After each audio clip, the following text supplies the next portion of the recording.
तो hello students, welcome back. तो आज की वीडियो में हम स्टडी करने वाले हैं डायमेंशनल फार्मूला। ओके, एंड हम वेरियस फिजिकल क्वांटिटीज़, काफ़ी सारी क्वांटिटीज़, जितने फिजिकल क्वांटिटीज़ यूजुअली हम क्लास 11th और 12th में स्टडी करते हैं, तो उनके हम डायमेंशनल फार्मूला निकालने वाले हैं। ठीक है, और साथ में हम SI यूनिट्स भी निकालने वाले हैं। ठीक है, तो डायमेंशनल फार्मूला पढ़ने से पहले हम देखते हैं कि डायमेंशन क्या चीज़ है, इसका डेफिनेशंस देखते हैं। ठीक है, डायमेंशंस का डेफिनेशन, डायमेंशनल फार्मूला क्या होता है, डायमेंशनल इक्वेशन किसको कहते हैं, और एक सिंपल और बेसिक सा इसमें प्रिंसिपल यूज़ होता है जिसको कहते हैं प्रिंसिपल ऑफ होमोजेनिटी। ठीक है, प्रिंसिपल ऑफ होमोजेनिटी। ठीक है, तो काफ़ी मज़ा आने वाला आपको ये टॉपिक, काफ़ी इंपॉर्टेंट है अगर आप एंट्रेंस एग्जामिनेशंस को देखते हैं जब SI, ठीक है, जब आप कहीं मेडिकल या IIT JEE की तैयारी करते हैं तो एक ना एक क्वेश्चन, बिल्कुल मतलब एक बेसिक सा क्वेश्चन होता है जो यूनिट्स एंड डायमेंशंस चैप्टर से आपको मिल ही जाएगा। ठीक है, फिजिकल वर्ड और मेजरमेंट से आपको इस चैप्टर से एक ना एक क्वेश्चन किसी न किसी फॉर्म में आ जाएगा। ठीक है, जहाँ पर यूनिट्स और डायमेंशंस या यूनिट्स और डायमेंशनल फार्मूला का इन्वॉल्वमेंट ज़रूर होगा। ठीक है, तो नीट या IIT JEE एंट्रेंस में तो ये चीज़ बहुत इंपॉर्टेंट होती है। ठीक है, तो नीट में तो एक क्वेश्चन आना ही आना आपको फ्रॉम डायमेंशनल फार्मूला और या यूनिट्स के बेस पे आएगा। ठीक है, तो चलिए देखते हैं सबसे पहले व्हाट इज़ यूनिट। यूनिट तो हमने कर लिया है, व्हाट इज़ डायमेंशंस। ठीक है, तो डायमेंशंस क्या होते हैं सबसे पहले, डायमेंशंस। तो डायमेंशंस एक्चुअल में कहते हैं पावर्स को। ठीक है, लेकिन किसकी पावर्स, तो the powers of mass, length and time. The powers of mass, length and time in a physical quantity.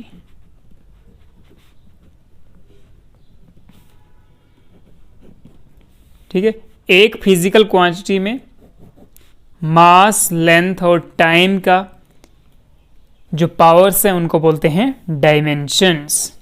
ठीक है, तो जो आपका मास को हम M से डिनोट करेंगे, कैपिटल M से, लेंथ को L से, टाइम को T के साथ। ठीक है, तो जो इनका पावर्स होगा उसको हम लिखेंगे, उसको हम बोलेंगे डायमेंशंस। ठीक है, तो मास का अगर पावर 1 है, ठीक है, मास सीधा मास है, कोई इसका स्क्वायर या क्यूब नहीं है, तो मास का M पावर 1 लगा देंगे। लेंथ भी पावर 1 है तो L पावर 1, T का पावर 1 कर देंगे। ठीक है,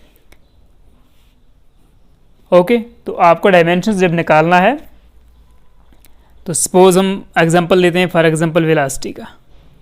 किसका, वेलोसिटी का एग्जांपल लेते हैं।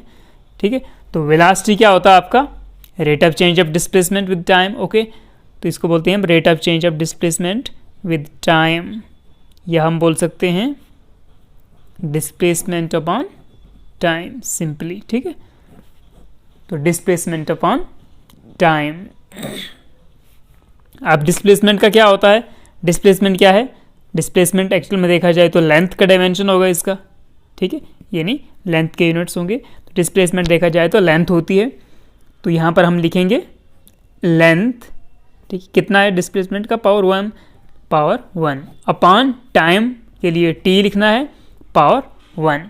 ठीक है, तो इसको मैं ऐसे लिख सकता हूँ L पावर T की पावर -1। ठीक है, तो मैं इसको न्यूमिनेटर से डिनोमिनेटर से न्यूमिनेटर पे ले जा रहा हूँ। ठीक है, तो जब आपने डिनोमिनेटर से न्यूमिनेटर में लेना है तो आप जो पावर है, ठीक है, रेज़ टू पावर, उसका साइन नेगेटिव कर देते हैं। तो ये T पावर +1 था नीचे, तो इधर यहाँ ऊपर जाकर T पावर -1। ओके, तो अगर इसको आपने, जब भी डायमेंशन या डायमेंशनल फार्मूले की बात होगी ना, तो हम उसमें मास, लेंथ और टाइम, जो मेन 3 फंडामेंटल क्वांटिटीज़ हैं, ठीक है, तो उनका पावर्स उनकी फॉर्म में लिखते हैं, MLT की फॉर्म में लिखते हैं डायमेंशन या dimension formula.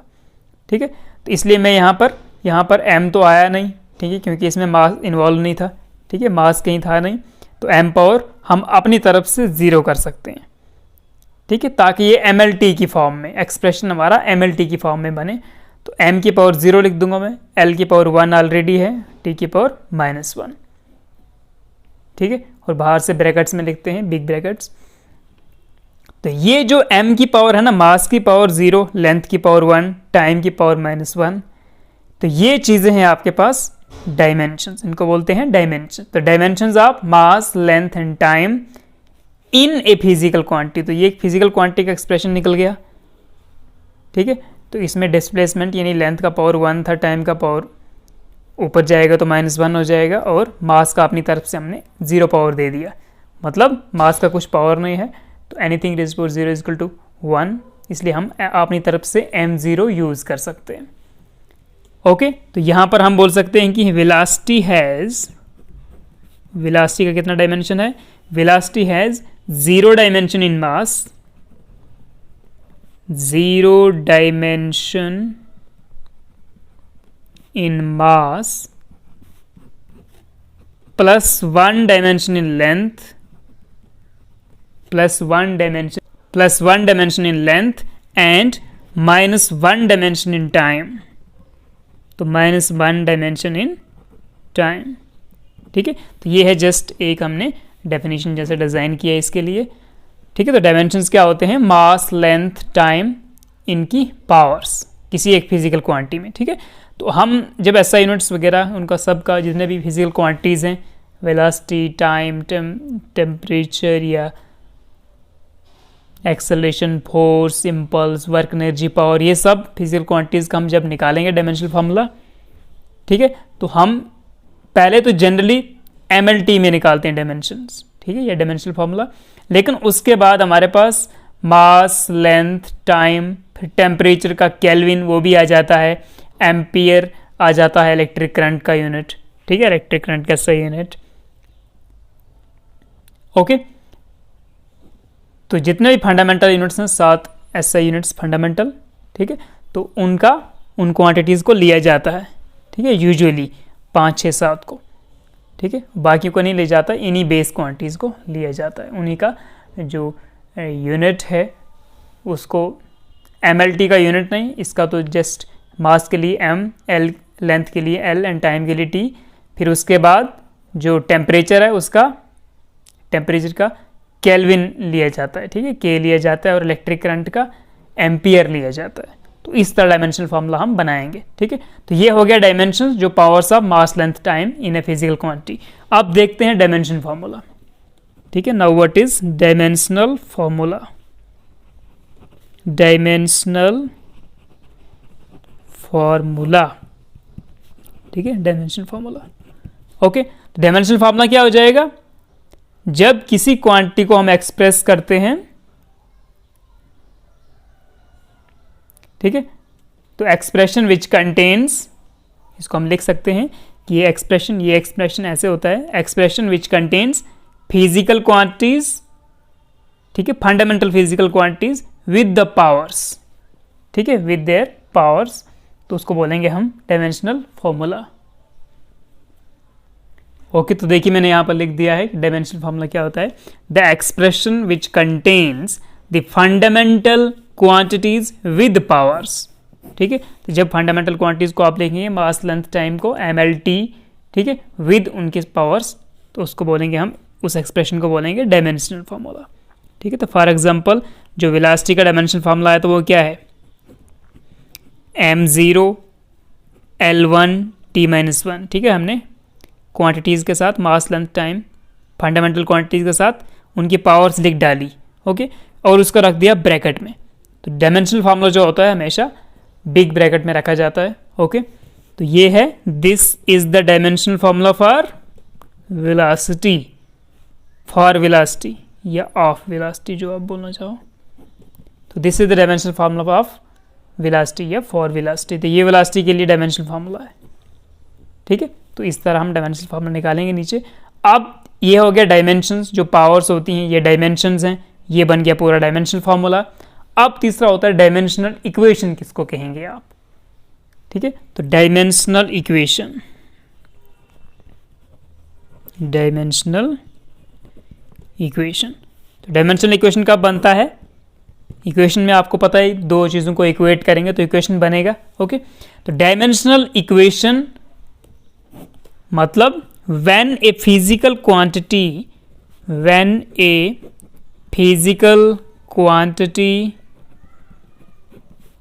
is equated to its dimension formula,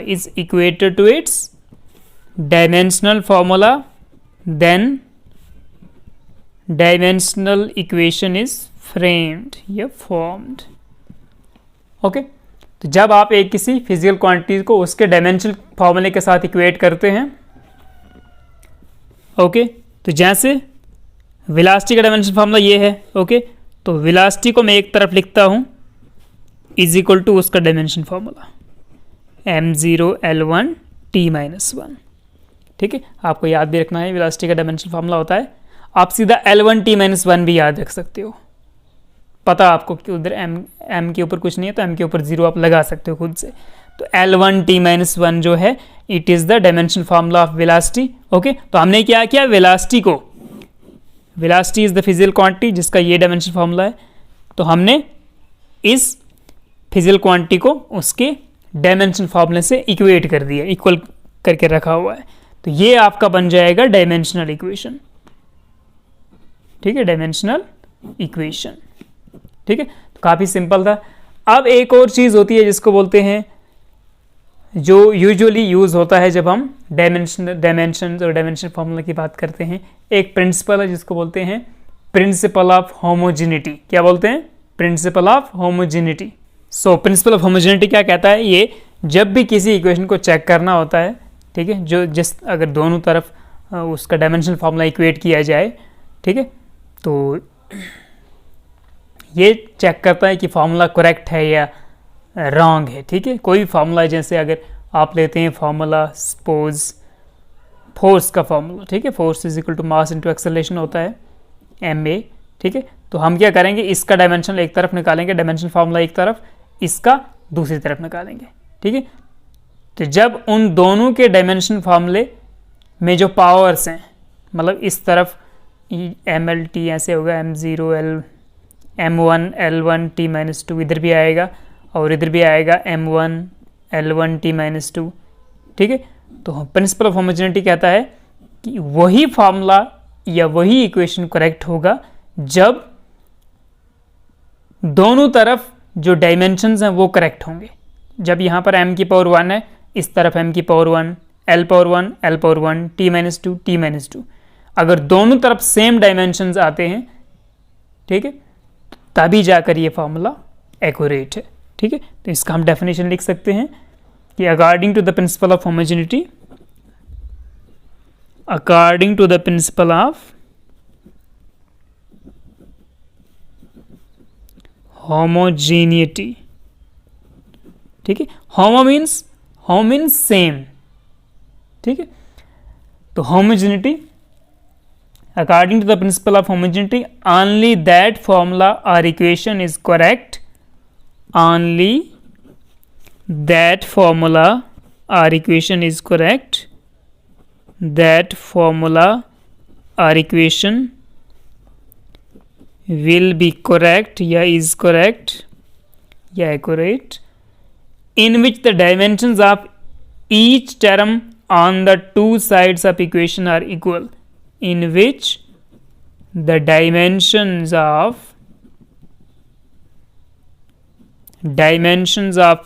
each term on two sides of the formula या equation are equal. अगर फार्मूले के दोनों साइड जो डायमेंशंस बन रही हैं, ये और ये, जैसे यहाँ पर हमने लिया था F equal to M A वाला केस, तो दोनों साइड हर टर्म का, ठीक है, यहाँ पर जो मास है, जैसे यहाँ पर भी मास, तो इन दोनों का जो डायमेंशंस अगर वो सेम है, फिर लेंथ और लेंथ का सेम है, टाइम और टाइम का सेम है, तभी जाकर वो फार्मूला, ठीक है, then that formula will be accurate. ठीक है, तो ये है प्रिंसिपल ऑफ होमोजेनिटी का फार्मूला. होमोजेनिटी कहता है कि दैट फार्मूला और that equation will be accurate or correct in which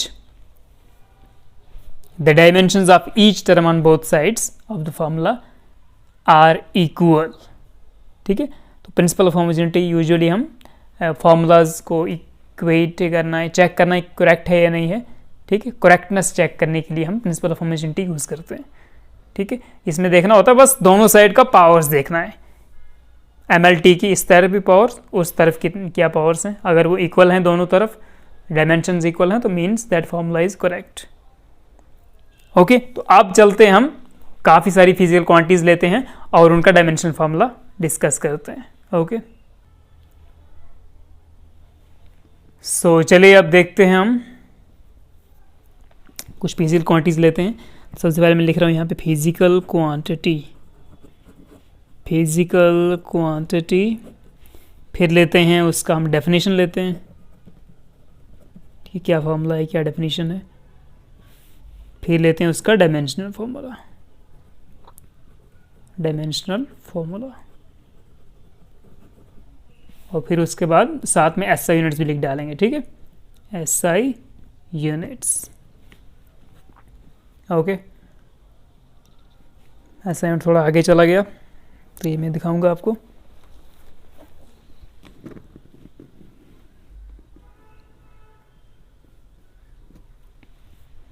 तो यहाँ पे आएगा आपका SI यूनिट। ओके, ये आ गया डायमेंशन फार्मूले का बॉक्स, SI यूनिट का डायमेंशन फार्मूला, ये आपका डेफिनेशन।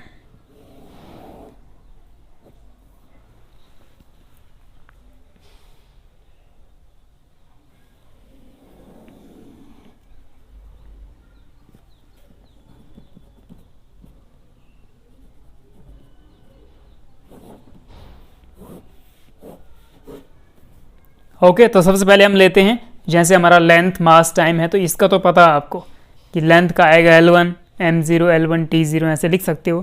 तो जैसे आपकी लेंथ है, length breadth height distance displacement, उस सब का आएगा लेंथ के अंडर, ठीक है। तो लेंथ का डेफिनेशन, तो लेंथ को लेंथ है, तो इसका डायमेंशन फार्मूला हम लिख सकते हैं, मास तो है नहीं, लेंथ 1 लेना पड़ेगा, लेंथ का पावर 1, टाइम का पावर 0, तो ये आ गया हमारे पास लेंथ का डायमेंशन, ठीक है। तो length breadth height displacement distance, ये सब लेंथ के डिस्टेंस के अंदर ही आएगा। फिर उसके बाद मास, तो मास के लिए क्या लेना होगा, m पावर 1 लेंगे, L0 T0, ठीक है, क्योंकि मास के अंदर टाइम और लेंथ तो है नहीं, मास m पावर 1। ओके, तो लेंथ का यूनिट क्या होता है, डिस्टेंस का यूनिट मीटर, SI यूनिट लिखते रहेंगे हम इधर से, ठीक है। यहाँ पे सारे SI यूनिट्स लिखते रहेंगे, मीटर, मास का यूनिट kg किलोग्राम। ओके, उसके बाद टाइम, तो टाइम का आपको पता ही है, M0 L0 टाइम का पावर 1 कर देंगे अब, ठीक है, टाइम पावर 1, तो टाइम का होता है सेकेंड। ओके, क्या है, ठीक है। अब चलते हैं, जो फिजिकल क्वांटिटीज़ हैं उनको लेते हैं, जो बड़े बड़े हैं थोड़े, इसके बड़े बड़े कॉम्प्लेक्स टाइप के। सबसे पहले कुछ सिंपल लेते हैं, जैसे एरिया, आपका एरिया A से डिनोट करते हैं, ठीक है। तो एरिया क्या होता है, डेफिनेशन इसका होता है लेंथ इंटू ब्रेड्थ। ओके, तो यहाँ पे आपको देखना है कि लेंथ जो है, तो एरिया का डेफिनेशन होता है लेंथ इंटू ब्रेड्थ, ठीक है। तो हम लिख सकते हैं लेंथ और ब्रेड्थ दोनों लेंथ ही होता है, ब्रेड्थ होता है स्मॉलर लेंथ, ठीक है, स्मॉलर साइड, तो है तो दोनों लेंथ ही, तो हम लिख सकते हैं लेंथ इंटू लेंथ, ठीक है। तो L power 1 into L power 1, तो उसको आप लिख सकते हो L पावर 2, ठीक है। तो इसका डायमेंशन फार्मूला आ गया L पावर 2। तो जब कंप्लीट डायमेंशन फार्मूला लिखना है तो साथ में M और T भी जोड़ देना है, ठीक है। तो L का पावर 2, तो M और T का पावर क्या रखेंगे, 0 0 रखना पड़ेगा, ठीक है। M और T का पावर कुछ नहीं है, 0 0 है, L पावर लेंथ का स्क्वायर, ठीक है। तो M0 L2 T0, ये आ गया dimensional formula for area. Okay, और एरिया का क्या होता है, यूनिट क्या बनेगा, SI यूनिट मीटर स्क्वायर, ठीक है, लेंथ का स्क्वायर यानी मीटर स्क्वायर। ओके, नेक्स्ट लेते हैं बच्चों वॉल्यूम, ठीक है। वॉल्यूम को डिनोट करते हैं V के साथ, वॉल्यूम को डिनोट करते हैं V के साथ। तो वॉल्यूम क्या होता है, length into breadth into height. So volume is length into breadth into height, यानी length into length into length, तो दैट विल बी लेंथ का क्यूब। ओके, तो इसको हम लिख सकते हैं M0 L क्यूब T0, ठीक है। तो this will be the dimensional formula for volume. Okay, तो यूनिट क्या हो जाएगा, लेंथ का क्यूब है तो metre cube SI unit. Okay, अब नेक्स्ट लेते हैं बच्चों, किसका लिया जाए, हम लेते हैं डेंसिटी का लेते हैं। ओके, डेंसिटी को रिप्रेजेंट करते हैं बच्चों रो से, और क्या इसका डेफिनेशन होता है, मास पर यूनिट वॉल्यूम। क्या होता है, मास पर यूनिट वॉल्यूम। तो आप लिख सकते हो मास अपॉन वॉल्यूम, ठीक है, mass per unit volume, mass upon volume, ठीक है। तो मास का क्या हो जाएगा, डायमेंशनल फार्मूला मास का हो जाएगा m1, ठीक है, m1 अपॉन वॉल्यूम का होता है L क्यूब, ठीक है, वॉल्यूम के लिए लेंथ का cube. Okay, length into breadth into height, तो this will be m1 upon L cube. उसको लिख सकता हूँ मैं m1 L पावर -3 हो जाएगा जब ये न्यूमरेटर में जाएगा तो, ठीक है। तो +3 पावर चेंजेस टू -3। ओके, तो अगर इसको कंप्लीट लिखना है तो that will be m1 L -3 T0। Okay, तो this is the dimensional formula for density rho. Okay, तो क्या बनेगा इसका यूनिट, ऐसा यूनिट क्या बनेगा, मास का पावर 1 है, मतलब kg पावर 1 kg, लेंथ का पावर 3 -3 है, ठीक है। तो that will be metre -3, time का कुछ नहीं है, तो इसको आप लिख सकते हो kg पर मीटर क्यूब, या लिख सकते हो kg मीटर पावर -3, ठीक है। तो kg पर metre cube that is the SI unit of density, ठीक है, मास पर यूनिट वॉल्यूम। तो इसका आ गया kg, वॉल्यूम का आ गया मीटर क्यूब, kg पर मीटर क्यूब। उसी तरह हम लेते हैं बच्चों स्पीड, तो स्पीड हमने अभी अभी ऊपर निकाला भी है। स्पीड ले लो या वेलोसिटी ले लो, एक ही चीज़ है, बस वेलोसिटी में डायरेक्शन होता है। तो स्पीड का डेफिनेशन होता है rate of change of distance with time. Okay, तो स्पीड को हम लिख सकते हैं distance upon distance travelled upon time taken. Okay, distance travelled upon time taken, और वेलोसिटी को लिख सकते हो आप displacement upon time. Velocity displacement से डिफाइंड होती है, ठीक है। ये वेलोसिटी होता है rate of change of displacement with time, distance होता है, ये होता है स्पीड होता है rate of change of distance with time, और velocity displacement with time. Okay, तो डिस्टेंस और डिस्प्लेसमेंट एक ही चीज़ है तो लेंथ ही है ना दोनों। ओके, तो क्या बनेगा इसका, डिस्टेंस अपॉन टाइम, यानी L1 length upon time T1, ठीक है। तो that will be your L1 T-1, और इसको कंप्लीटली आप लिखोगे that will B m0 L1 T-1, brackets लगाना पड़ेगा जब डायमेंशन फॉर्मूला लिखते हो। ओके, सो हमारा स्पीड वेलोसिटी का हो जाएगा dimensional formula m0 L1 T-1, या आप सीधा ये भी कह सकते हो L1 T-1। ओके, और यूनिट क्या बनेगा, लेंथ कितना है, लेंथ का पावर 1 है, तो यानी metre power 1 metre upon second, metre upon time का आ गया सेकेंड, तो मीटर पर सेकेंड, या आप लिख सकते हो मीटर सेकेंड इनवर्स, ठीक है। तो मीटर पर second is the SI unit of speed और वेलोसिटी, ठीक है। और m0 L1 T-1 आ गया, m0 L1 T-1 that is dimensional formula for velocity और स्पीड। ओके, अब नेक्स्ट चलते हैं बच्चों। सो नेक्स्ट ले रहा हूं मैं, चलिए एक्सेलरेशन लेते हैं, ठीक है। एक्सेलरेशन होगा या एक्सेलरेशन ड्यू टू ग्रेविटी होगा, दोनों सेम चीज़ है, सेम यूनिट्स और सेम डायमेंशन है दोनों का, ठीक है। तो acceleration due to gravity of earth, जिसको हम 9.8 मीटर पर सेकंड लेते हैं, g 9.8 मीटर पर सेकंड स्क्वायर, या एक्सेलरेशन a ले लो, ठीक है। तो एक्सेलरेशन होता है rate of change of velocity with time, ठीक है, वेलोसिटी का इंक्रीज डिक्रीज होना। ओके, तो एक्सेलरेशन को आप डिफाइन करते हो, acceleration is equal to velocity upon time, velocity upon time. Okay, तो वेलोसिटी का क्या है डायमेंशन, L1 T-1, ठीक है, m0 में नहीं ले रहा हूँ, तो L1 T-1 अपॉन टाइम का होता है, टाइम T1 लगाना है, ठीक है, T-1। Okay, so this will come out to be L1 T-1 और ये भी ऊपर जाएगा तो क्या बनेगा T-1, तो that will B L1 T-2।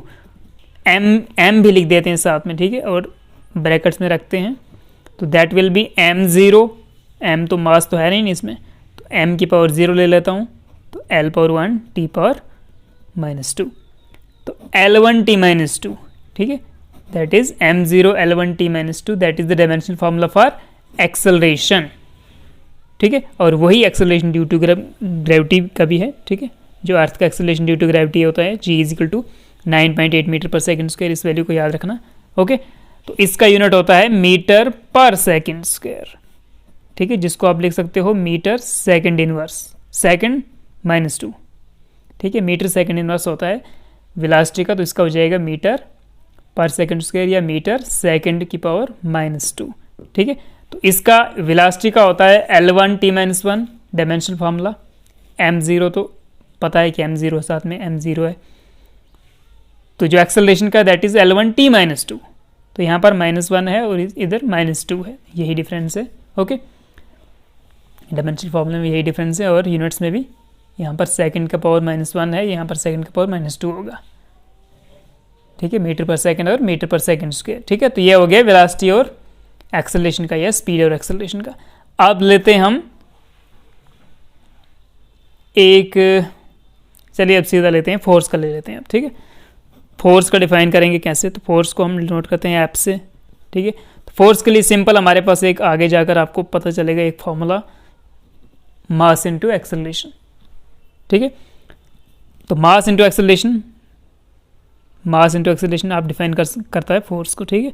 तो force is equal to mass into acceleration, तो मास का आप ले लो डायमेंशन, ठीक है, डायमेंशनल फार्मूला इनटू एक्सेलरेशन का, तो एक्सेलरेशन का क्या है L1 T-2, ठीक है। तो इन दोनों को मल्टीप्लाई करेंगे तो क्या आ जाएगा m1 L1 T-2, ठीक है, m1 L1 T-2, तो this is the dimensional formula for force, ठीक है। और इसका यूनिट क्या बनेगा, तो मास का पावर 1 kg, kg पावर 1 यानी kg, लेंथ का पावर 1 यानी मीटर, टाइम का पावर -2, तो नीचे नीचे लेना है, ठीक है, डिवाइड में लिख देना, टाइम का स्क्वायर यानी सेकंड का स्क्वायर, या बोल सकते हो kg मीटर सेकंड की पावर -2 या kg मीटर पर सेकंड स्क्वायर, ठीक है। और इसी चीज़ को इसको बोलते हैं हम न्यूटन, क्या बोलते हैं न्यूटन, n से लिखते हैं, तो न्यूटन, ठीक है, जो ओल्ड फादर ऑफ फिजिक्स है उसके नाम पर ये SI यूनिट है, ठीक है। तो Newton is the SI unit of force, okay. अब दूसरा हम लेते हैं, चलिए, तो फोर्स का क्या आ गया dimensional formula m1 L1 T-2, m1 L1 T-2, okay, और यूनिट है इसका न्यूटन, न्यूटन मतलब kg मीटर पर सेकंड स्क्वायर, ठीक है, उसी को न्यूटन कहते हैं, ओके। अब लेते हैं हम अब हम प्रेशर का लेते हैं, ठीक है। तो प्रेशर क्या हो जाएगा, प्रेशर को P से डिनोट करते हैं, ठीक है। तो प्रेशर क्या होता है, प्रेशर होता है फोर्स पर यूनिट एरिया, क्या होता है फोर्स पर यूनिट एरिया, तो फोर्स अपॉन एरिया लिख सकते हो डेफिनेशन में आप, ओके। तो प्रेशर का that will be come out to be, यानी फोर्स का डायमेंशनल फार्मूला अपॉन एरिया का डायमेंशनल फार्मूला, ठीक है। तो फोर्स का क्या है डायमेंशनल फार्मूला, अब ये भी निकाला हमने m1 L1 T-2, ये याद होने चाहिए आपको सारे। तो m1 L1 T-2 upon area का हो जाएगा लेंथ इंटू ब्रेड्थ यानी L का स्क्वायर, लेंथ का स्क्वायर, ठीक है। तो इसको मैं ऊपर जाके इसके साथ लिखता हूँ m1 L1 और L-2, ठीक है, नीचे L पावर +2 था, अब यहाँ पर L-2 हो जाएगा T की पावर -2, तो that will come out to be m1 L1 और L-2 कितना हो जाएगा L की पावर -1, -2 + 1 -1, T की पावर -2, तो this is the dimensional formula for pressure, okay. तो कितना आ गया dimensional formula for pressure m1 L-1 T-2, ठीक है। इसको खुद से भी चेक करना, तो खुद से इसको जब चेक करोगे आप तो that will be m1 L-1 T-2। Okay, तो इसका यूनिट क्या होता है प्रेशर का, यहां से बन जाएगा आपका यूनिट, बनाइए जरा इसको। तो that will come out to B,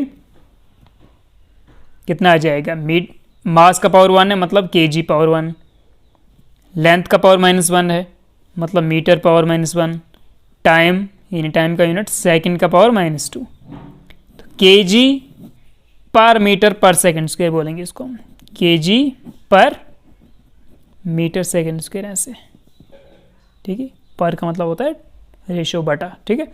तो kg पर मीटर पर सेकंड स्क्वायर, तो that is the SI unit for pressure, और इसी एसआई यूनिट को बोलते हैं आप पास्कल। क्या कहते हैं, पास्कल, PASCAL, ठीक है, जिसको PA से लिखते हैं पास्कल, ठीक है।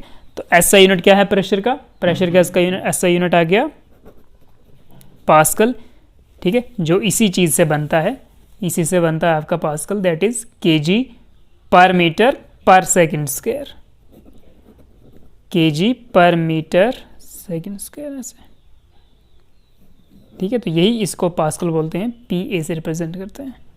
ओके, अब चलते हैं आगे, हम करते हैं वर्क, एनर्जी, पावर वगैरह, उन पे जाते हैं, ठीक है। सो नेक्स्ट हम ले रहे हैं बच्चों वर्क, ठीक है, क्या ले रहे हैं, वर्क या वर्क डन बोल दो। तो वर्क को रिप्रेजेंट करते हैं हम, डिनोट करते हैं W के साथ, और वर्क होता है एक्चुअल में dot product of force and displacement, ठीक है, या आप सिंपली बोल सकते हो फोर्स इंटू डिस्प्लेसमेंट, ठीक है, या फोर्स इंटू डिस्टेंस ही कह लेते हैं कभी कभी। तो एक्चुअल में होता है डॉट प्रोडक्ट ऑफ, ठीक है, फोर्स इनटू डिस्प्लेसमेंट। ये जो वेक्टर्स हैं ये हम नेक्स्ट यूनिट में पढ़ेंगे जब हम वेक्टर्स एंड स्केलर्स पढ़ेंगे, ठीक है, काइनेमेटिक्स के साथ। ओके, तो work done is equal to force into displacement, ठीक है। तो फोर्स का dimensional formula that will be, force का हो जाएगा m1 L1 T-2, okay, into dimension इसका डिस्प्लेसमेंट का, दैट इज कितना डिस्प्लेसमेंट है, डिस्प्लेसमेंट पावर 1 है तो L पावर 1, ठीक है। तो this comes out to be, कितना आ जाएगा, ये टोटल मल्टीप्लाई करके लिखो, पावर्स को ऐड करो, तो m पावर 1 ही रहेगा, L पावर 1 और L पावर 1 कितना हो जाएगा, L पावर 2, T पावर -2, ठीक है। तो वर्क का डायमेंशनल फार्मूला है m1 L2 T-2, ठीक है। फोर्स का होता है L1 T-1, m1 L1 T-2, तो यहाँ पर एक L ज़्यादा है, ठीक है। तो ये आ गया आपका वर्क का dimension formula m1 L2 T-2। Okay, तो ऐसे यूनिट कितना होता है वर्क का, तो यहाँ से निकाल सकते हो। तो मास का कितना पावर है, यानी kg पावर 1, ठीक है। लेंथ का पावर 2 यानी मीटर का स्क्वायर, टाइम का पावर -2 यानी सेकंड का पावर -2। तो ये बोल दो आप, या बोल दो kg मीटर स्क्वायर पर सेकंड स्क्वायर, ठीक है, बटा सेकंड स्क्वायर। तो ये जो यूनिट है ना, ये आ गया SI unit of work, okay. और इसी यूनिट को नाम देते हैं जूल। आपने पढ़ा होगा, देखिए कि वर्क का SI यूनिट होता है जूल, ठीक है, J से लिखते हैं, और वो जूल क्या है, वो kg मीटर स्क्वायर पर सेकंड स्क्वायर, उसी को जूल नाम दिया है, ठीक है। एक साइंटिस्ट फिजिस्ट है एक जोल, उसके नाम पर दिया है इसका यूनिट, ठीक है। और वही जोल जो है वही kg मीटर पर सेकंड स्क्वायर, सेम चीज़ है, दोनों SI यूनिट है, ओके। और हम सिंपली इसको जोल कहते हैं, ओके। तो this is the dimensional formula for work m1 L2 T-2, okay. अब लेते हैं एनर्जी का, एनर्जी, ठीक है, E से रिप्रेजेंट करते हैं। तो काइनेटिक एनर्जी हो या पोटेंशियल एनर्जी हो, ठीक है। तो एनर्जी आपको पता होना चाहिए कि हम स्टडी करते हैं जब भी कहीं, तो एनर्जी को डिफाइन करते हैं कि as energy is stored in the form of work, ठीक है। तो एनर्जी को भी वर्क का ही डेफिनेशन हम लिखते हैं। तो energy is equal to work is equal to force into displacement, ठीक है, F इंटू S, ओके। तो सेम वही चीज़ हो जाएगी, फोर्स का dimension formula m1 L1 T-2 into displacement का dimension that will be L की पावर, डिस्प्लेसमेंट लेंथ होता है, ओके। तो दिस L1 एंड L1 क्या बन जाएगा, L2 m का पावर 1 m का पावर 1, t का पावर -2 t का पावर -2। तो m1l2t-2, this is the dimensional formula for energy. तो एनर्जी या वर्क दोनों का डायमेंशनल फॉर्मूला सेम है और यूनिट भी सेम होगा। तो S unit of energy is again joule, ठीक है, जे। ओके, तो एनर्जी का एसआई यूनिट जूल, वर्क का भी एसआई यूनिट होता है जूल, ठीक है। और जूल एक्चुअल में है क्या है, यहाँ से बन सकता है इसका unit, that is K G metre square पर सेकेंड स्क्वायर। नेक्स्ट लिया जाए अब, तो नेक्स्ट मैं ले रहा हूँ, चलिए वर्क एनर्जी हो गया, पावर का लेते हैं हम, ठीक है। पावर, पावर क्या होता है, पावर होता है the rate of doing work, कितने फास्ट आप काम कर सकते हो, कितना रेट है, ठीक है। तो दैट इज कॉल्ड पावर। इसको हम डिफाइन करते हैं work done per unit time, ठीक है। पावर को भी डिनोट करते हैं पी के साथ, power P is equal to work done upon time. Okay, तो हमें क्या करना होगा, वर्क डन का डायमेंशनल फॉर्मूला अपॉन, तो दैट इज वर्क डन का क्या हो जाएगा, m1l2t-2। Okay, so divided by time, तो टाइम मतलब t1 के साथ डिवाइड करना है। तो this will come out to be m1l2t-2। तो इसको भी ऊपर ले जाता हूँ मैं न्यूमरेटर में, तो ये बन जाएगा t⁻⁻1। तो क्या निकल गया डायमेंशनल फार्मूला, m1l2t-2 और t-1 t-3। पावर का आपके पास डायमेंशनल फार्मूला आ गया m1l2t-3, ठीक है। और जो पावर का यूनिट है उसको लेते हैं वाट, क्या लेते हैं, वाट लेते हैं, ऐसा यूनिट ऑफ पावर वाट। और वही वाट यहाँ से भी आप उसका यूनिट निकाल सकते हो, पावर का ऐसा यूनिट m1 मतलब kg⁻1, मास का यूनिट मास, लेंथ यानी मीटर, मीटर का स्क्वायर लेना होगा, l⁻2 है, t⁻3, t⁻3 टाइम का पावर -3 यानी सेकेंड का पावर -3। ये इसको ये बोलो या फिर इसको बोलो केजी मीटर स्क्वायर पर second cube.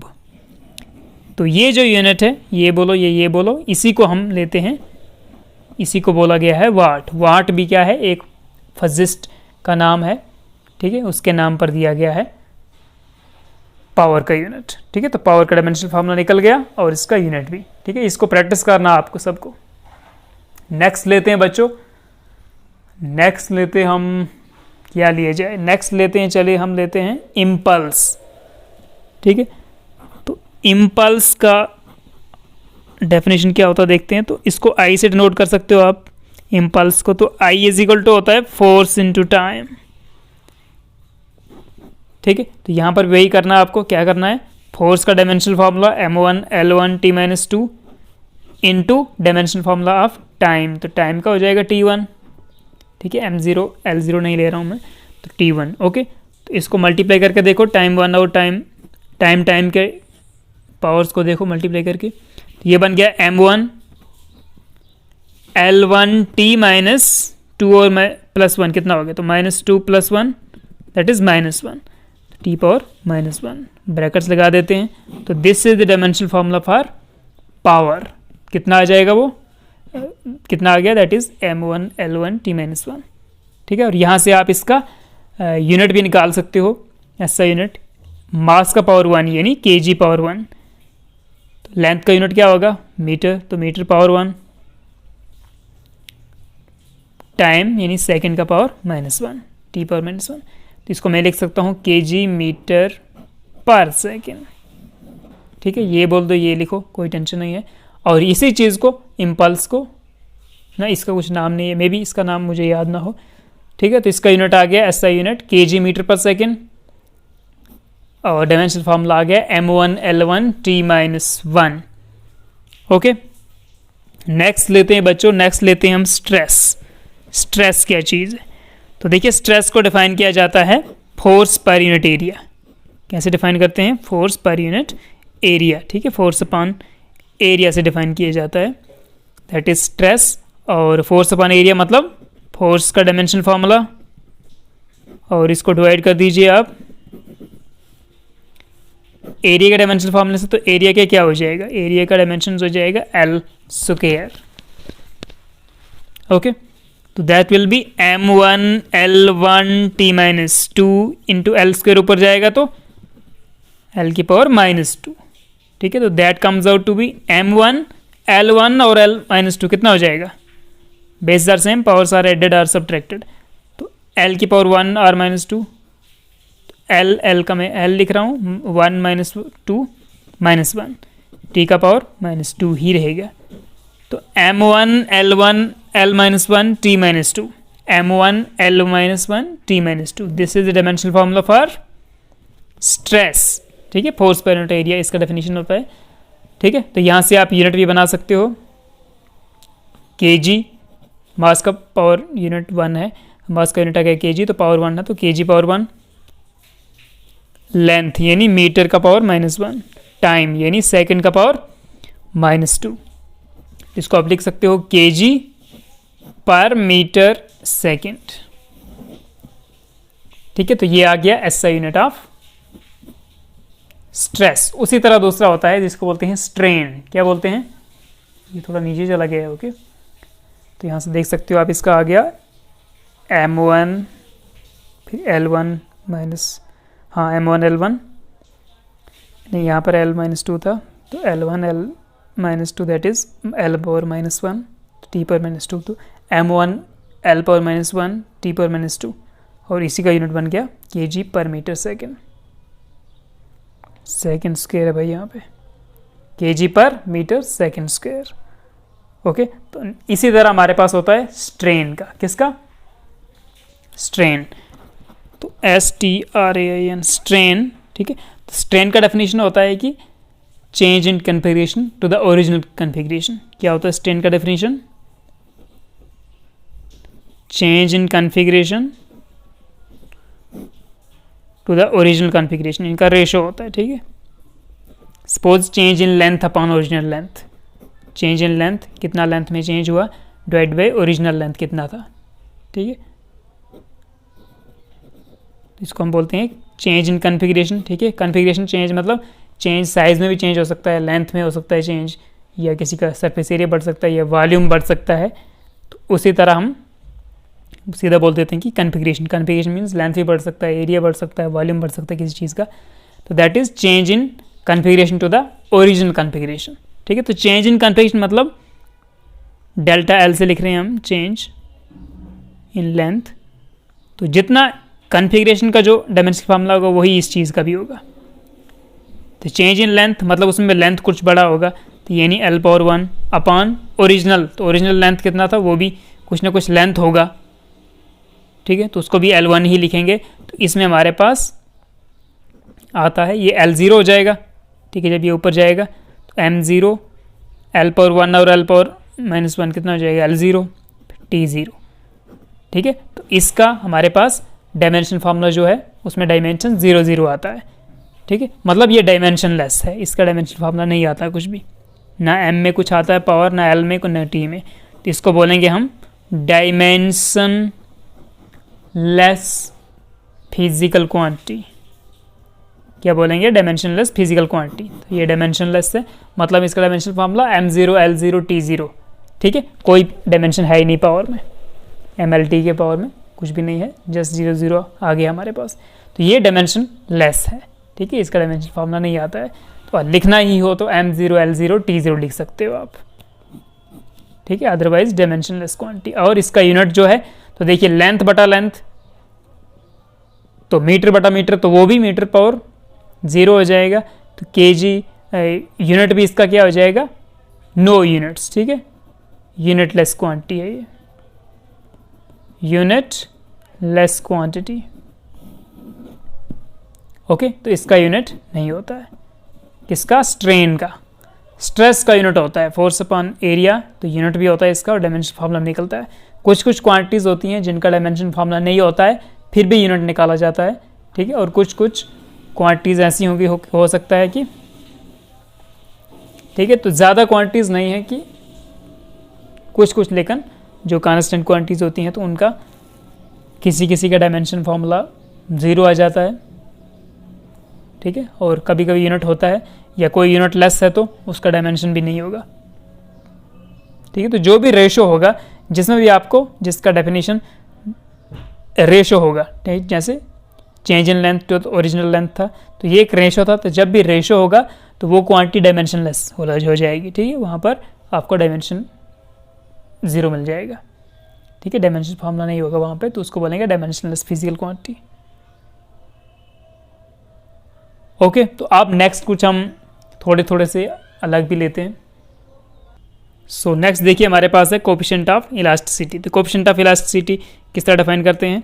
Coefficient of elasticity होता है stress ratio of stress upon strain, ठीक है, स्ट्रेस बटा स्ट्रेन, ठीक है। तो स्ट्रेस का आपका डायमेंशन फार्मूला अगर नहीं पता तो आप स्ट्रेस को बोल सकते हो फोर्स पर यूनिट एरिया, ठीक है, फोर्स अपॉन एरिया। लेकिन अगर डायरेक्टली पता आपको तो लिख सकते हो, तो मैं अगर नहीं पता तो आप इसको बोल सकते हो यानी फोर्स अपॉन एरिया, और स्ट्रेन को आप बोल सकते हो change in length to the original length, यानी change in configuration to the original configuration, ठीक है। तो इन दोनों से इस तरह निकाल सकते हो आप। तो देखिए मैं इधर से निकाल रहा हूँ m1 L1 T-2, मुझे याद है फोर्स का डायमेंशनल फार्मूला, अपॉन एरिया का dimensional formula, that will be length का स्क्वायर, ठीक है, होल डिवाइडेड बाई ये भी लेंथ, तो that is length upon length, L1 upon L1, ये कैंसिल हो जाएगा, इसका ज़रूरत ही नहीं है लेने का, ठीक है, तो L पर 0 हो जाएगा।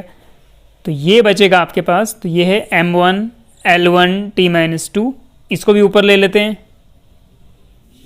L-2, okay. तो इसको अच्छी तरह लिखो, ठीक है, पावर्स को ऐड कर लो, लेंथ और लेंथ का पावर। तो m1, दूसरा m है नहीं कहीं पे, तो m पावर 1 ही रहेगा, L पावर 1 और L पावर 2, L पावर 1 और L power 2, that will be convert to be, L power -2 है, तो -2 + 1 -1, T पावर -2। तो this is the dimensional formula for coefficient of elasticity. तो सिर्फ स्ट्रेन यानी स्ट्रेन का डायमेंशन फार्मूला और कोएफिशिएंट ऑफ इलास्टिसिटी स्ट्रेस बटा स्ट्रेन करके तब भी वही डायमेंशनल फार्मूला आता है, सेम डायमेंशन है दोनों का, स्ट्रेन का, और ये मैंने स्ट्रेन के दिया, ये स्ट्रेस है, स्ट्रेस और कोएफिशिएंट ऑफ इलास्टिसिटी का, ठीक है। और यूनिट भी वैसे ही हो जाएगा, इसका यूनिट बनाओ ज़रा, मास पावर 1 यानी kg पावर 1, लेंथ पावर -1 यानी मीटर की पावर -1, टाइम का यूनिट यानी सेकंड की पावर -2, तो ये बन जाएगा kg पर यानी बटा मीटर सेकंड स्क्वायर, kg पर मीटर सेकंड स्क्वायर, ठीक है। तो this is the unit of coefficient of elasticity, ठीक है, और यही पीछे हमारे पास स्ट्रेस के लिए भी आया हुआ था, ठीक है। तो नेक्स्ट क्वेश्चन लेते हैं बच्चों। नेक्स्ट फिजिकल क्वांटिटी में ले रहा हूँ फ्रीक्वेंसी और वेवलेंथ का देखते हैं, ठीक है। फ्रीक्वेंसी को हम डिनोट करते हैं न्यू के साथ, इसको बोलते हैं न्यू, ये वेलोसिटी नहीं है, वेलोसिटी को छोटा v लिखते हैं, ये फ्रीक्वेंसी है, इसको बोलते हैं न्यू, ठीक है।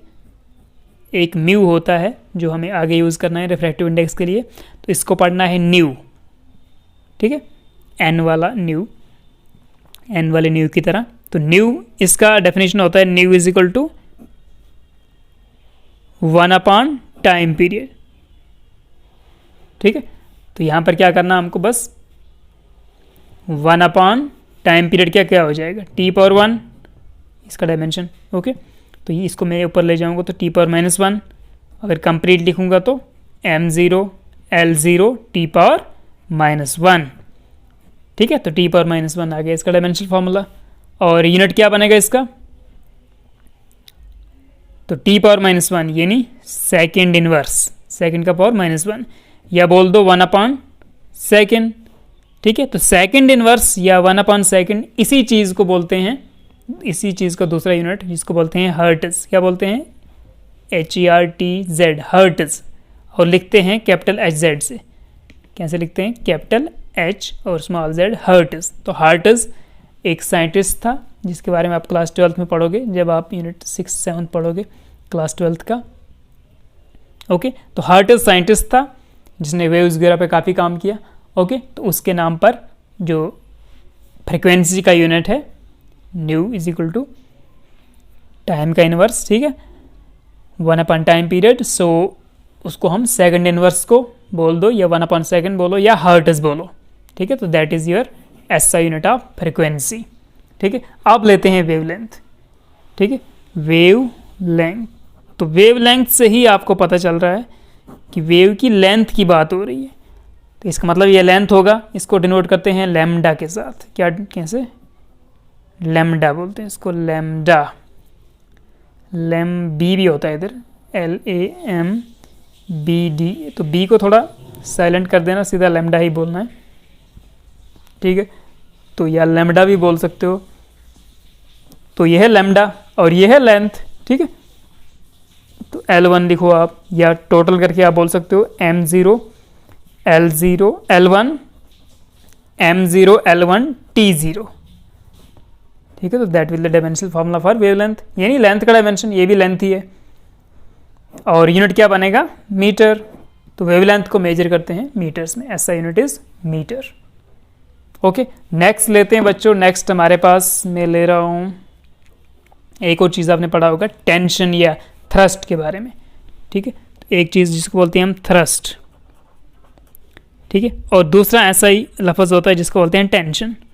तो दोनों क्या है, दोनों एक किस्म का फोर्स होता है, ठीक है। तो टेंशन हो या थ्रस्ट या फोर्स, तो डेफिनेशन सब की तीनों की सेम है, ठीक है।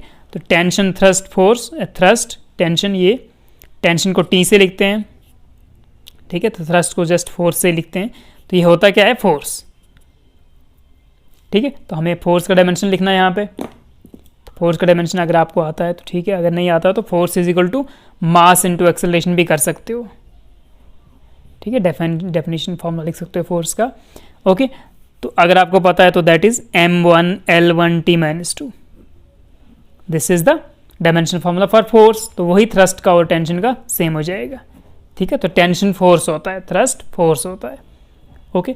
और इसका यूनिट, इसका भी न्यूटन होगा यूनिट, ठीक है, न्यूटन बोल दो, ठीक है। या अगर इसको आप सीधा इस फॉर्म में मीटर पर सेकंड स्क्वायर kg की फॉर्म में लिखना है, तो लेंथ, मास और टाइम का यूनिट करके लिखना है, तो फिर बोलना पड़ेगा kg मीटर पर सेकंड स्क्वायर, kg मीटर पर सेकंड स्क्वायर, ठीक है, या न्यूटन बोल देना। तो थ्रस्ट और टेंशन और फोर्स हमने ये एक ही सेम डायमेंशन के हैं, same dimensional formula and same units, ठीक है, क्योंकि ये भी फोर्स ही होता है, टेंशन और थ्रस्ट भी। उसके बाद लेते हैं बच्चों सरफेस टेंशन। अब याद रखना आपको कि सरफेस टेंशन अलग चीज़ है और टेंशन या थ्रस्ट अलग चीज़ है, फोर्स अलग चीज़ है। तो सरफेस टेंशन क्या है, सरफेस टेंशन, इसको मैं थोड़ा ऊपर कर लेता हूं, अब ठीक है, ओके। सरफेस टेंशन, ठीक है। सरफेस टेंशन, इसको आप ऐसे डिनोट कर दीजिए, या हो सकता है किसी और लफ्ज़ से भी आप डिनोट कर सकते हैं आगे जाकर स्टडी करोगे तो सरफेस टेंशन, इसका डेफिनेशन होता है फोर्स पर यूनिट लेंथ। क्या होता है definition, force per unit length, ठीक है। तो आप फोर्स अपॉन लेंथ लिख सकते हो, ठीक है। तो मतलब फोर्स का dimensional formula m1 L1 T-2, force का डायमेंशनल फार्मूला बहुत जगह पे आपको लगेगा अपॉन लेंथ, तो लेंथ मीन्स L⁻⁴। इसको आप सॉल्व करके देखो तो m1 L1 T-2, इसको भी ऊपर ले जाओ तो L⁻⁻1, नीचे +1 था, न्यूमरेटर में लिया था L⁻⁻1, ओके। तो this will come out to be m1 L1-1, कितना हो गया 0, L0 T-2, ठीक है। तो ये बन गया dimension formula for surface tension, ठीक है। तो याद रहे कि सरफेस टेंशन अलग चीज़ है, ये टेंशन अलग चीज़ है। ये टेंशन खाली टेंशन बॉल कोई बात कर रहे हैं तो फोर्स की बात हो रही है, सरफेस टेंशन मतलब है तो उस वक्त भी फोर्स ही लग रही है, लेकिन यूनिट लेंथ पे देखा जाता है, ठीक है। तो force per unit length define किया जाता है सरफेस टेंशन को, और टेंशन को सिंपली फोर्स ही बोला जाता है, ओके। तो यहाँ से आप यूनिट बना सकते हो इसका, ऐसा यूनिट क्या बनेगा, मास का पावर 1 है तो क्या बनेगा, यानी kg का पावर 1, लेंथ का पावर 0 यानी मीटर का पावर 0, उसको लेना ही नहीं है। तो kg और पर सेकंड स्क्वायर, ठीक है, यह बोल सकते हो आप kg सेकेंड -2, ओके। तो kg पर second square is the SI unit of surface tension, ठीक है, force per unit length. Next लेते हैं बच्चों, नेक्स्ट में ले रहा हूँ सरफेस एनर्जी। अब यहाँ पर भी देखिए मसला है, क्या मसला है कि energy, kinetic energy, potential energy, उन एनर्जीज का जो डेफिनेशन था या जो उनका डायमेंशनल फार्मूला और यूनिट था वो अलग होगा, ठीक है, एनर्जी का और वर्क का सेम होता है।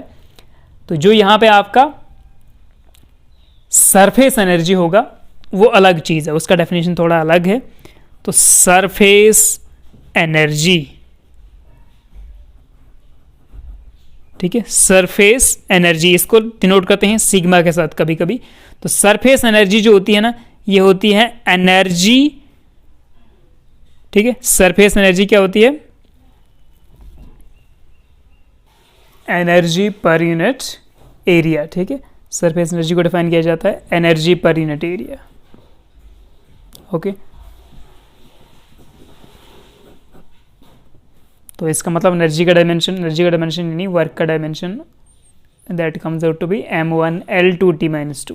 फोर्स का होता था m1L1T-2 और वर्क एनर्जी का होता है m1L2T-2, ठीक है, अपॉन एरिया का डायमेंशन, दैट इज एरिया का हो जाएगा लेंथ इंटू ब्रेड्थ, एरिया यानी लेंथ का स्क्वायर, ठीक है। तो अगर इसको हम सॉल्व करें, that comes out to be m1L2T-2। तो इसको भी ऊपर ले रहा हूँ मैं L के power -2, so that will be m1L2 and -2 कितना हो जाएगा, L0 हो जाएगा यार, m1L0T-2। ओके, तो m1L0T-2, this is the dimension formula for surface energy. Okay, तो क्या यूनिट बनेगा आपको, सेम सरफेस टेंशन का जैसे बना था वैसे ही इसका भी आ रहा है। Okay, so that will B kg, length का कुछ नहीं है तो kg सेकेंड -2 या kg पर सेकेंड स्क्वायर। ओके, नेक्स्ट चलते हैं बच्चों, नेक्स्ट में लेता हूँ, किसको लिया जाए, ग्रेविटेशन कांस्टेंट को चेक करते हैं, ठीक है। तो ग्रेविटेशन कांस्टेंट आप यूनिट 7 में पढ़ोगे ग्रेविटेशन के बारे में, यूनिट 9 में आपने पढ़ा हुआ है वैसे थोड़ा बहुत। तो ग्रेविटेशनल कांस्टेंट, ग्रेविटेशनल कांस्टेंट, ठीक है, तो आपको फार्मूला पता होना चाहिए, इसको कैपिटल G से लिखते हैं ग्रेविटेशन कांस्टेंट को, ठीक है। तो एक फार्मूला होता है जब force between the two bodies is given by Newton's law of universal gravitation, Newton's universal law of gravitation, that is F is equal to G m1 m2 upon r square, ठीक है। तो यहाँ से आप G का value निकाल सकते हो, तो G will be F R square upon m1 m2, F R square upon m1 m2, ठीक है। तो अब इसका डायमेंशन निकाल सकते हैं आप। तो फोर्स का डायमेंशन फार्मूला क्या होता है, m1L1T-2 इंटू आर स्क्वायर का क्या होता है, लेंथ का स्क्वायर, ठीक है, ये distance between the two bodies होता है, between the centre of two bodies, तो डिस्टेंस का स्क्वायर ही होगा, ठीक है, एल स्क्वायर, ये आ गया फोर्स का डायमेंशन फार्मूला अपॉन मास यानी m1, ठीक है। कितना आ जाएगा, ये m स्क्वायर है नीचे, तो जब ये ऊपर जाएगा तो that will B m square into m1, L1 और L2 कितना हो जाएगा, L3, हाँ ये m माइनस m1 m1 तो m स्क्वायर हो जाएगा, जब ऊपर जाएगा तो m-2 हो जाएगा, m पावर -2, L का पावर 2, L का पावर 2 और L power 1, that is L cube लिख दिया मैंने, T का पावर -2, ठीक है। तो m पावर -2 और 1 कितना हो जाता है, m पावर -1, तो ये आ गया आपके पास m power -1, L power 3, T-2, ठीक है, m पावर -2 + 1 -1। ओके, तो this is dimensional formula for gravitational constant G, ठीक है। इस फार्मूले का सब डायमेंशन मल्टीप्लाई डिवाइड करके ये आ गया। ओके, और यूनिट इसका क्या होगा, m पावर -1 यानी kg की पावर -1।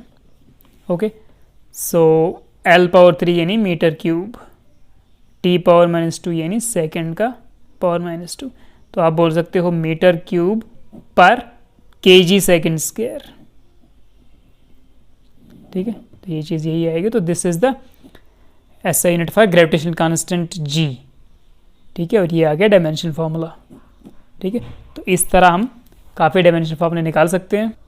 तो जस्ट अब कुछ थोड़े से और लेते हैं, फिर ख़त्म करते हैं वीडियो को, काफ़ी लेंथी हो रहा है वीडियो। ओके, तो मैं लेता हूँ अब, चलिए फोर्स कांस्टेंट ले लेता हूँ,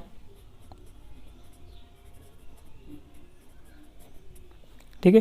तो फोर्स कांस्टेंट को डिनोट करते हैं स्मॉल k के साथ, ठीक है। और इसको डिफाइन करते हैं फोर्स अपॉन डिस्प्लेसमेंट से, ठीक है। तो इसका भी हम आगे जाकर पढ़ेंगे, यूनिट 8, 9, 10 में यह चीज़ आएगी। तो फोर्स कांस्टेंट होता है k is equal to F upon x, ठीक है। मैं नेगेटिव भी होता है यहाँ पे, उसको नहीं ले रहा हूँ मैं। ओके, तो क्या बनेगा इसका डायमेंशनल फार्मूला? इसका डायमेंशनल फार्मूला हो जाएगा, तो इसका डायमेंशनल फार्मूला बनेगा मेरे पास फोर्स का डायमेंशनल फार्मूला अपॉन x, यानी लेंथ का डायमेंशनल फार्मूला। तो फोर्स का होता है m1 L1 T-2 upon length का होता है L1, तो दैट विल बी m1, ये ऊपर जाएगा तो l पावर -1, तो l पावर 1 और l power -1, l power 0 T-2, ठीक है। तो this is the dimensional formula for force constant small k। Okay, तो यूनिट क्या बनेगा इसका? वही kg पावर 1 और टाइम का पावर 2, तो मैं नीचे लिख रहा हूँ सेकेंड स्क्वायर, तो kg पर सेकेंड स्क्वायर, ठीक है। This is the unit. वैसे ही हमारे पास होता है एक चीज़ होती है रेडियस ऑफ गायरेशन। क्या होता है? Radius of gyration, radius of gyration, इसको कैपिटल K से डिनोट करते हैं, और ये डिस्टेंस ही होता है। क्या होता है? डिस्टेंस। तो इसका डायमेंशनल फार्मूला क्या होगा? m0 L1 T0, ठीक है। सिर्फ डिस्टेंस है तो लेंथ की पावर 1, ठीक है। तो यूनिट हो जाएगा मीटर। ओके, तो रेडियस ऑफ गायरेशन। फिर हमारे पास आप ले सकते हो जैसे moment of inertia, moment of inertia, इसको भी I से डिनोट करते हैं, और ये होता है मास इनटू डिस्टेंस का स्क्वायर, मास इनटू डिस्टेंस का स्क्वायर, ठीक है। तो यहाँ पर आपको देखना है मास का डायमेंशन फार्मूला आपको m1 लेना है, ठीक है, m1, और डिस्टेंस का हम ले सकते हैं डिस्टेंस का स्क्वायर यानी लेंथ का square, that will be m1 L2, और अपनी तरफ से यहाँ 0 टाइम का 0 ऐड कर देना, ठीक है, m1 L2 T0, ठीक है। तो इसका क्या बनेगा यूनिट? मास का यूनिट यानी kg, और लेंथ का स्क्वायर यानी मीटर स्क्वायर। तो kg मीटर स्क्वायर बन गया मोमेंट ऑफ इनर्शिया का SI यूनिट, और इसका dimensional formula m1 L2 T0। Okay, उसी तरह आप ले सकते हो जैसे एंगल है हमारा, थीटा से डिनोट करते हैं, जैसे किसी और से भी कर सकते हो, तो एंगल थीटा। तो एंगल क्या होता है? एंगल को डिफाइन कर सकते हो आप आर्क अपॉन रेडियस से, ठीक है, आर्क अपॉन रेडियस। तो देखिए आर्क जो होता है, अगर ये कोई सर्कल है तो इसका एक पार्ट, इसको आप आर्क बोल सकते हो, छोटा पार्ट बड़ा पार्ट सब आर्क कहलाता है, ठीक है।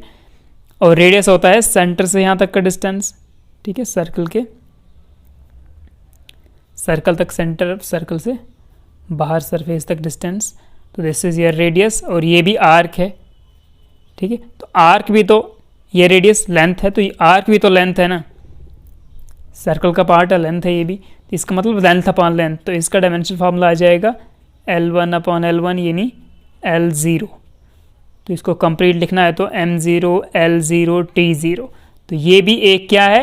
डायमेंशनलेस है, डायमेंशनलेस आ गया, इसका कोई डायमेंशन नहीं है, ठीक है। ये m0 L0 T0 आ गया, तो ये भी एक डायमेंशनलेस क्वांटिटी बन गया, ठीक है, क्वांटिटी है। ओके, तो याद रखना है कि एंगल जो है डायमेंशनलेस क्वांटिटी है, लेकिन इसका यूनिट लेते हैं हम, तो यूनिट क्या लेते हैं एंगल का? रेडियन, SI यूनिट की बात कर रहा हूँ, तो रेडियन लेते हैं इसका यूनिट, ठीक है। ये नीचे चला गया थोड़ा, इसको देख सकते हो आप ऐसे। ठीक है। तो m0 l0 t0 dimensionless quantity and its unit is radian. तो इसका यूनिट है, यूनिट इसका होता है रेडियन, ठीक है, लेकिन डायमेंशन नहीं है, ठीक है, डायमेंशनलेस है। नेक्स्ट लेते हैं बच्चों, एंगल की तरह एक जैसे वेलोसिटी होता है हमारा, वैसे ही एंगल का चेंज होना टाइम से, उसको भी बोलते हैं एंगुलर वेलोसिटी। एंगुलर वेलोसिटी, ठीक है, इसको स्मॉल w यानी ओमेगा से लिखते हैं, इसको बोलते हैं ओमेगा, स्मॉल w की तरह। और ये होता है चेंज इन एंगल या rate of change of angle with time, ठीक है। तो इसको लिखते हैं एंगल अपॉन टाइम। तो एंगल का डायमेंशन है नहीं, ठीक है, तो इसका मतलब 1 अपॉन टाइम का डायमेंशन लिखते हैं सिर्फ, तो दैट इज टाइम का इनवर्स। ओके, तो इसका आप लिख सकते हो m0 l0 t-1 dimension formula. और यूनिट लिखना है तो एंगल का यूनिट अपॉन टाइम का यूनिट, तो रेडियन अपॉन सेकंड यानी रेडियन पर सेकंड, रेड पर सेक। ओके, तो ये भी हो गया। अब एक और लेते हैं बच्चों, इसको बोलते हैं एंगुलर एक्सेलरेशन। क्या बोलते हैं? Angular acceleration. ओके, तो एंगुलर एक्सेलरेशन क्या चीज है? इसको लिखते हैं अल्फा के साथ। ओके, और ये होता है angular velocity upon time, angular velocity upon time, ठीक है। तो एंगुलर वेलोसिटी का क्या आ गया? टी इनवर्स, तो टी इनवर्स इसका डायमेंशन फार्मूला, और टाइम का हो जाएगा t1। तो क्या हो जाएगा? एंगुलर वेलोसिटी का हो जाएगा आपके पास t-1, और ये भी जाएगा ऊपर तो t-1, तो t-2 हो जाएगा, यानी ये हो जाएगा this will B m0 l0 t-2। Okay, तो ये आ गया डायमेंशनल फार्मूला। और इसको हम लिख सकते हैं, सिर्फ यहीं से नहीं देखना यूनिट को, यहाँ से देखना डेफिनेशन से।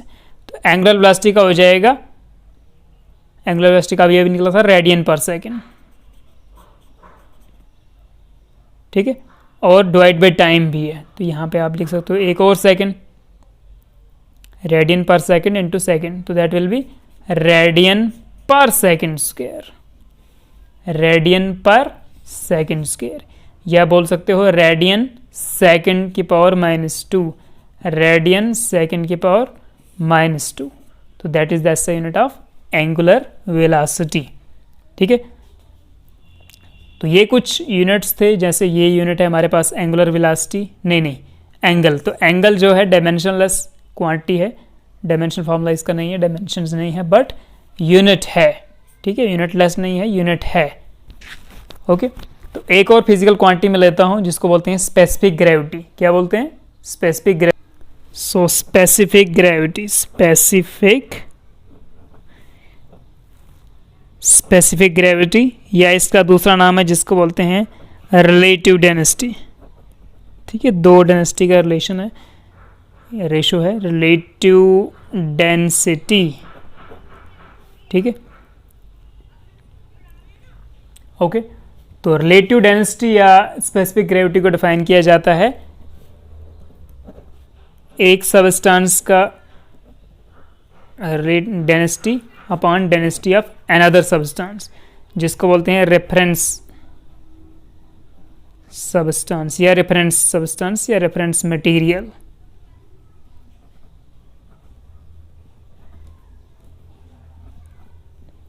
ठीक है। तो ये density of the ratios of two bodies है, ठीक है। तो यूजुअली ये डेंसिटी ऑफ वाटर, ठीक है, density of water, reference material जिसको वाटर लिया जाता है, जिसका डेंसिटी 1000 मीटर kg पर मीटर क्यूब होता है, ठीक है। तो वो डेंसिटी ऑफ वाटर होता है एट 4 डिग्री सेल्सियस, ठीक है। 4 डिग्री सेल्सियस पे वाटर सबसे ज़्यादा डेंस और वजनदार होता है।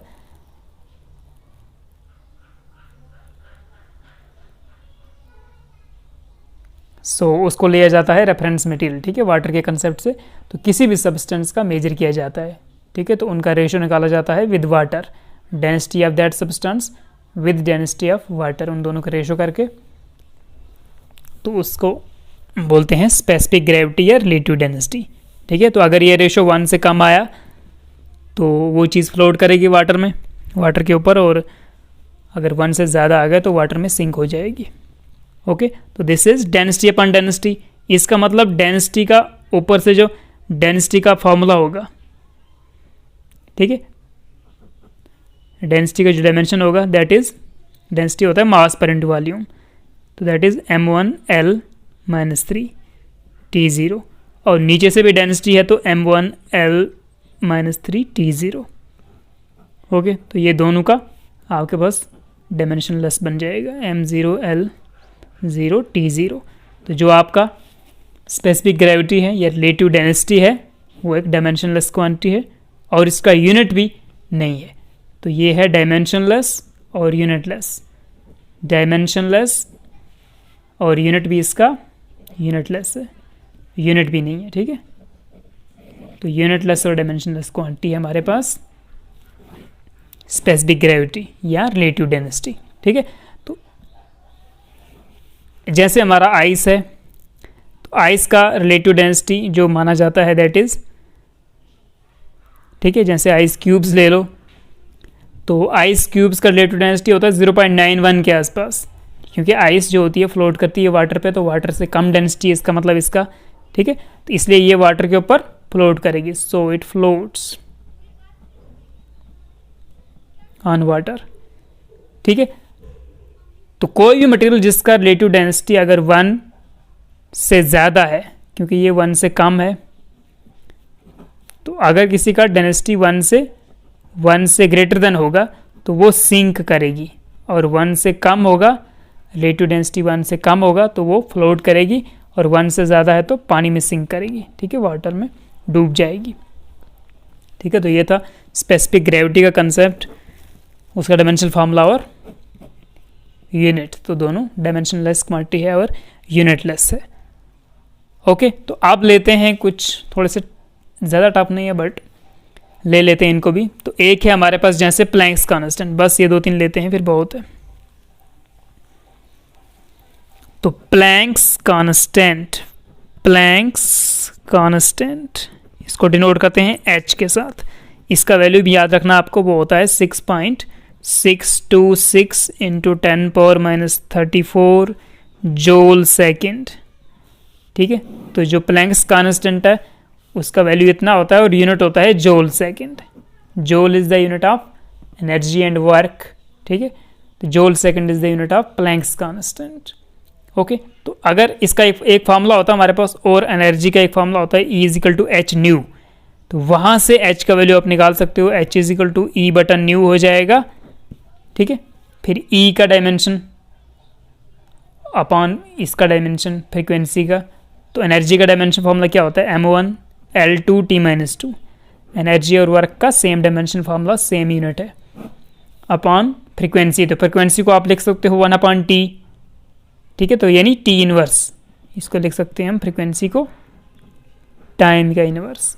तो जब ये ऊपर जाएगा तो क्या बनेगा, m1L2 T-2 एंड T+1, तो that will be m1L2 T-1। So this is the dimension formula for Planck's constant. Planck एक फिजिस्ट रहा है बहुत माना जाना। ठीक है, मैक्सवेल प्लैंक पूरा नाम था उसका। 1920 के स्टार्टिंग, 20th सेंचुरी के स्टार्टिंग में उसने काफ़ी काम किया फिजिक्स में। ठीक है, उसके नाम पर एक प्लैंक्स क्वांटम थ्योरी है, काफ़ी यूजफुल है मॉडर्न फिजिक्स में। ओके, तो this is m1L2 T-1। Okay, this is dimensional formula for the Planck's constant, और इसका यूनिट क्या होता है, यहाँ से यूनिट भी बन जाएगा m1 यानी मास का पावर 1।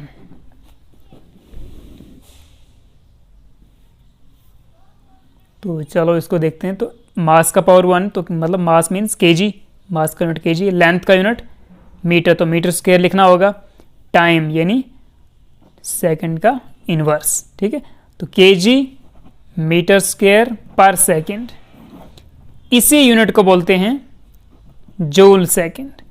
ठीक है, कि जूल इंटू सेकंड, जूल को एनर्जी को जो यूनिट है जूल बोलो या केजी मीटर स्क्वायर पर सेकंड स्क्वायर भी बोल सकते हो। तो उसको सेकंड से मल्टीप्लाई करेंगे तो यही यूनिट आएगा। तो ये और ये यूनिट सेम है, तो आप डायरेक्टली इसको बोल सकते हो जूल सेकंड या केजी मीटर स्क्वायर पर second.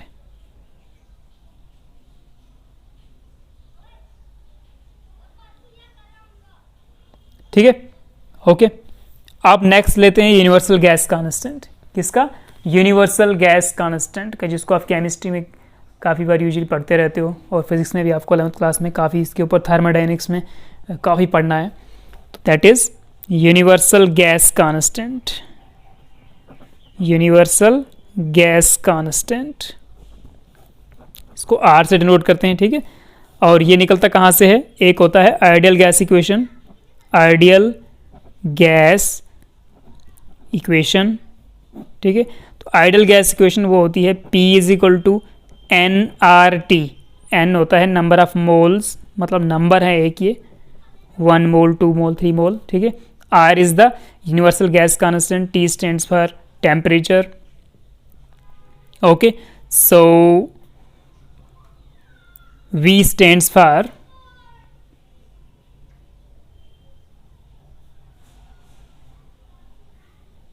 Volume, P stands for pressure, ठीक है। तो यहाँ से आप R निकाल सकते हो। अगर N का वैल्यू ऑफ 1 ले लो, 1 मोल के लिए चेक करो, यहाँ से भी नंबर है ये, इससे कोई फर्क नहीं पड़ेगा डायमेंशंस में। तो R is equal to P V upon T हो जाएगा, R is equal to P V upon T, ठीक है। तो यहाँ से जो आप डायमेंशनल फार्मूला निकालोगे उसको निकाल लेना। तो कितना आ जाएगा डायमेंशनल फार्मूला इसका? प्रेशर का डायमेंशनल फार्मूला इंटू वॉल्यूम का अपॉन टेम्परेचर का। तो प्रेशर का डायमेंशनल फार्मूला बोलिए आप, प्रेशर होता है फोर्स अपॉन एरिया, ठीक है। तो प्रेशर का अगर याद नहीं है तो आप लिख सकते हो pressure is equal to force upon area, उसका डायमेंशन निकाल लीजिए, फिर वॉल्यूम का लिख लीजिए और अपॉन टेम्परेचर का। ये टाइम नहीं है, टेम्परेचर है, ठीक है। तो force upon area into M1 L1 T-2 upon area, तो यानी L square into L cube, ठीक है, होल डिवाइड बाई टेम्परेचर। तो टेम्परेचर कैसे लिखोगे? केल्विन से। ये टाइम नहीं है, टेम्परेचर है। तो टेम्परेचर का जब डायमेंशनल फार्मूले में लेना है टेम्परेचर का, तो उसका यूनिट केल्विन लिया जाता है। मास, लेंथ, टाइम उनका MLT लिया जाता है।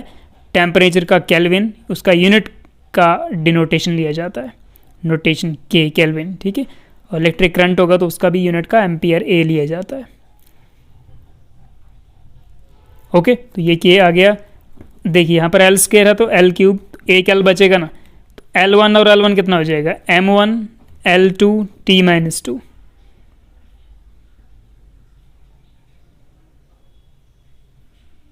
ठीक है, अपॉन के। तो के को भी ऊपर ले लेता हूँ मैं, यहाँ पे लिखता हूँ K-1, ठीक है। तो ये आ गया आपका dimensional formula for universal gas constant R, ठीक है। और इसी से आप डिज़ाइन कर सकते हो यूनिट, इसी का यूनिट, ठीक है। तो इसका यूनिट होता है जूल पर केल्विन एक्चुअल में, ठीक है। तो ये जो इतनी सी चीज़ है ना, ये आपको दिख रहा है एनर्जी का डायमेंशनल फार्मूला। तो मतलब इतने से का यूनिट आएगा जूल पर केल्विन। तो जूल पर केल्विन ले लो आप, या पूरे का निकाल दो।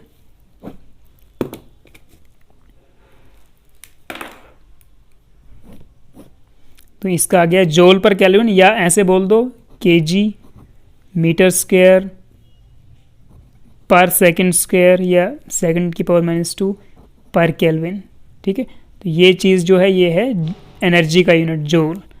तो जूल पर केल्विन या जे पर के, ठीक है, जूल पर केल्विन, ठीक है। ये थोड़ा इस साइड हो गया। तो इस पूरे यूनिट का नाम है जूल पर केल्विन। ये आ गया आपका एनर्जी का unit M1 L2 T-2, KG metre square पर सेकंड स्क्वायर या second -2, KG metre square second -2 into K inverse, kelvin inverse. तो इस पूरे को हम बोलेंगे जूल, ठीक है, जूल पर केल्विन, ओके। तो ये निकल गया यूनिवर्सल गैस कांस्टेंट का। अब नेक्स्ट लेते हैं बच्चों, ये लेते हैं हम मैकेनिकल इक्विवेलेंट मैकेनिकल लेंगे, अभी हीट छोड़ो, इसको छोड़ो। कोएफिशिएंट ऑफ विस्कोसिटी लेते हैं जो आगे आपको यूज़ होने वाला है। Coefficient of viscosity, coefficient of viscosity, ठीक है, इसको डिनोट करते हैं ईटा से, ETA ईटा, ठीक है। एन का एक साइड लेंथ ही कर दो, बस ईटा बन जाएगा, ठीक है। तो कोएफिशिएंट ऑफ विस्कोसिटी को डिफाइन करते हैं फोर्स पर यूनिट एरिया और वेलोसिटी पर यूनिट पर डिस्टेंस, ठीक है। तो इसको आप प्रेशर भी बोल सकते हो, प्रेशर इसको बोलेंगे वेलोसिटी ग्रेडियंट। जब किसी के डिवाइड में टाइम आता है तो उसको बोलेंगे हम rate of change with time. तो यहाँ पर rate of change with distance है, यानी डिस्टेंस चेंज हो रहा है वेलोसिटी चेंज हो रही है डिस्टेंस के साथ, तो उसको बोलेंगे वेलोसिटी ग्रेडियंट, ठीक है। तो यहाँ से जब निकालोगे ना आप इसका, तो देखिए फिर फोर्स अपॉन एरिया, तो फोर्स अपॉन एरिया यानी force M1 L1 T-2 upon area, तो वो हो जाएगा length into length, length into breadth, यानी length into is equal to length का स्क्वायर, ठीक है। तो ये हो गया हमारे पास इन दोनों का divide by velocity upon distance, that is velocity का होता है L1 T-1, तो डिस्टेंस का क्या हो जाएगा L1, ओके। तो इसको निकालते हैं ज़रा, इसको मैं ऊपर लिख सकता हूँ जाकर, हाँ लिख सकता हूँ M1 L1 और नीचे है L, पहले T को लिख देता हूँ, नीचे है L स्क्वायर यानी L-2 बन गया ये। इसको भी लिख सकता हूँ, हाँ लिख सकता हूँ L1 T-1, इसको न्यूमरेटर में लिखते हैं इसी के यहाँ पे, दैट इज L-1। अब इसको सॉल्व करके देखो कुछ कैंसिल तो नहीं हो रहा है। L1 इसको कैंसिल भी कर सकते हो, ये खुद भी कैंसिल हो, देखिए यहाँ पे L-1 और L1 L0, ठीक है।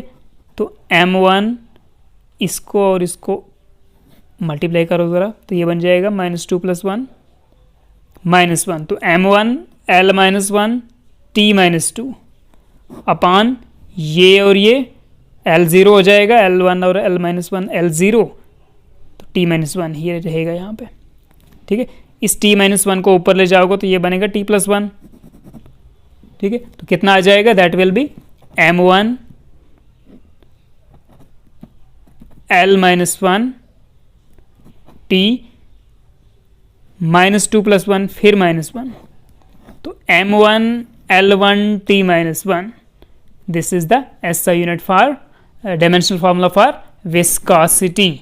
ये लिक्विड्स का एक प्रॉपर्टी होता है, ठीक है, कैरेक्टरिस्टिक होता है विस्कोसिटी, जो फ्लो ऑफ लिक्विड में हेल्प करता है। So M1 L-1 T-1, this is the dimensional formula for eta viscosity, okay. So इसका यूनिट क्या बनेगा, इसका यूनिट बन जाएगा M⁻1 यानी kg⁻1, लेंथ की पावर -1 यानी मीटर पावर -1, टाइम का पावर -1 यानी सेकेंड पावर -1, तो दैट विल बी kg/m²। तो this will be the unit of coefficient of viscosity, ठीक है। तो काफ़ी इतने हैं, आप दूसरे भी बाकी dimension physical quantities dimension formula practice कर दीजिए और यूनिट्स का भी प्रैक्टिस कर दीजिए, ठीक है। तो मिलते हैं नेक्स्ट वीडियो में, तब तक के लिए टेक केयर, स्टे सेफ।